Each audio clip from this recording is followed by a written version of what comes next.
आज brigade parade मैदान में प्रधानमंत्री मोदी की शानदार सभा हुई। इस सभा के बाद भारतीय जनता पार्टी के वरिष्ठ नेताओं से युवा शक्ति ने बात की। प्रधानमंत्री श्री नरेंद्र मोदी की सभा यहाँ समाप्त हुई है ब्रिगेड परेड मैदान में। यहाँ जिस तरीके से जन सैलाब उमड़ा है आप देख सकते हैं। हमने युवा शक्ति की टीम चप्पे चप्पे पर आपको ये जो जन सैलाब है उससे भी बात करके अभी हमारे साथ प्रदेश के अध्यक्ष दिलीप घोष जी हैं। आइए उनसे बात करते हैं। दिलीप दा, आज प्रधानमंत्री ने ये साबित कर दिया कि पश्चिम बंगाल में किस तरीके से जन सैलाब उमड़ सकता है वो भी बीजेपी के लिए, क्या कहना है? देखिए 5 साल पहले माननीय मोदी जी तब प्रधानमंत्री नहीं थे और आए थे, यहाँ आधा भीड़ था।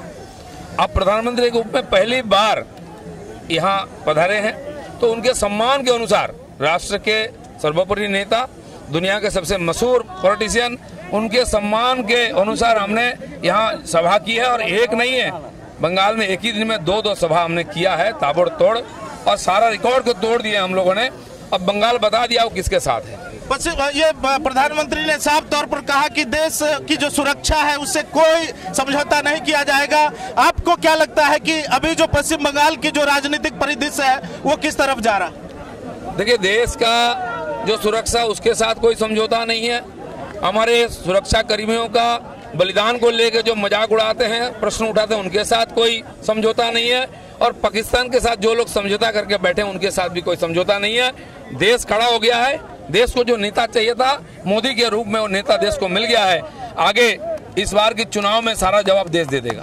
ये देश तो देगा निश्चित रूप से। पश्चिम बंगाल क्या जवाब देगा, क्या लगता है आपको? मोदी मोदी मोदी मोदी। पश्चिम बंगाल हमेशा आगे रहा है, वैचारिक क्रांति में आगे रहा है, क्रांतिकारी आंदोलन में आगे रहा है।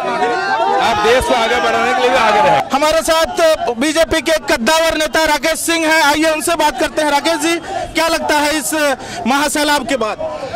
हमारे प्रधानमंत्री चौकीदार ने आज ब्रिगेड में साबित कर दिए हैं कि एक एक बूथ सुरक्षित है और एक एक मतदान सुरक्षित होगा।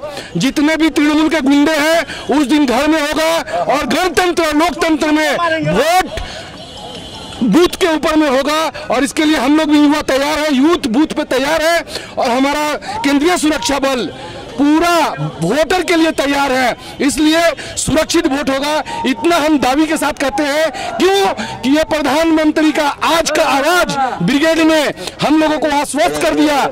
और भाई भतीजाबाद को हम लोग युवा यहाँ पे मिटाएंगे कि हवाई चोटी से सोना पट्टी कैसे हुआ, ये सब चीज का हिसाब किताब हम लोग एक युवा मांगेंगे यहाँ पर। धन्यवाद। इस बार के चुनाव में जिस तरीके से पंचायत इलेक्शन में जो देखने को मिला वैसा कुछ दिखाई देता है आपको क्या? अभी पंचायत इलेक्शन तो वो तो ममता बनर्जी का गुंडागर्दी, तृणमूल का गुंडागर्दी, ये पूरा भारतवर्ष, पूरा विश्व, पूरा विवेकानंद, नजरुल इस्लाम का मट्टी और ये पाप देखा है। ये पाप से हम लोग को पुण्य के जगह में हम लोग को ले जाना है और नरेंद्र मोदी के हाथ से हम लोग जाएंगे, उन्हीं के मार्गदर्शन से हम लोग जाएंगे। ब्रिगेड में प्रधानमंत्री नरेंद्र मोदी की सभा समाप्त हुई है। उसी सभा को पूरी तरीके से ऑर्गेनाइज करने वाले बीजेपी के कद्दावर नेता, युवा नेता नवीन मिश्रा जी हमारे साथ हैं। आइए उनसे बात कर जानते हैं। नवीन जी, आज का जो ब्रिगेड, बीजेपी का जो ब्रिगेड है वो बहुत कुछ कहता है।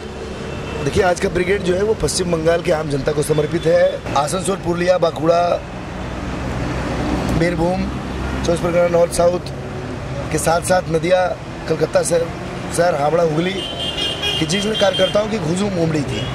निश्चित तौर पर इस राज्य में एक नए संकेत दिया है ये। और अब इस राज्य सरकार को भी और यहाँ के मुख्यमंत्री को भी अब जनता की जो एक अपनी वजूद आज यहाँ जनता ने जो दिखाया है प्रधानमंत्री इस कार्यक्रम में, ये बहुत बड़ी सबक दे रही है। अगर अभी भी ये नहीं संभले तो आने वाले समय में कुछ बताने की आवश्यकता नहीं है। ग्राम पंचायत स्तर से, प्रखंड स्तर से, सब डिवीजन स्तर से जो लोग आए हैं, निश्चित तौर पे भारतीय जनता पार्टी, उसकी तमाम लीडरशिप, माननीय प्रधानमंत्री जी की ओर से, तमाम उनके कैबिनेट की ओर से, अपने राज्य के तमाम नेताओं की ओर से, अपने राज्य के अध्यक्ष दिलीप घोष जी की ओर से, मुकुल राय जी की ओर से, राहुल सिन्हा जी की ओर से, बाबुल सुप्रियो जी की ओर से, लॉकेट चटर्जी जी की ओर से, देवोजीत जो हमारे यूथ के अध्यक्ष हैं उनकी ओर से, सब लोगों की ओर से असंख्य धन्यवाद है। तमाम आए हुए हमारे आम जो नागरिक थे उनको थैंक यू। बहुत बहुत धन्यवाद। युवा शक्ति परिवार को भी। अब तक दीदी कहती थी कि बीजेपी माने क्या होता है कि कुछ भाड़े के लोगों को, पर मैं आज इस मंच से दीदी के लोगों को बोलूंगा कि देख लो और खोज लो, एक भी भाड़े का हो तो बीजेपी राजनीति करना छोड़ देगी। ये बंगाल का वो शोषित नागरिक है जो दीदी के शासनकाल में दुखी हुआ है और आज अपने नेता मोदी से उम्मीद करता है कि मोदी है तो मुमकिन है और मोदी है तो बंगाल का विकास। का कहना है कि निश्चित रूप से पश्चिम बंगाल भी किसी भी तरीके से पीछे नहीं रहेगा। प्रधानमंत्री नरेंद्र मोदी ने जिस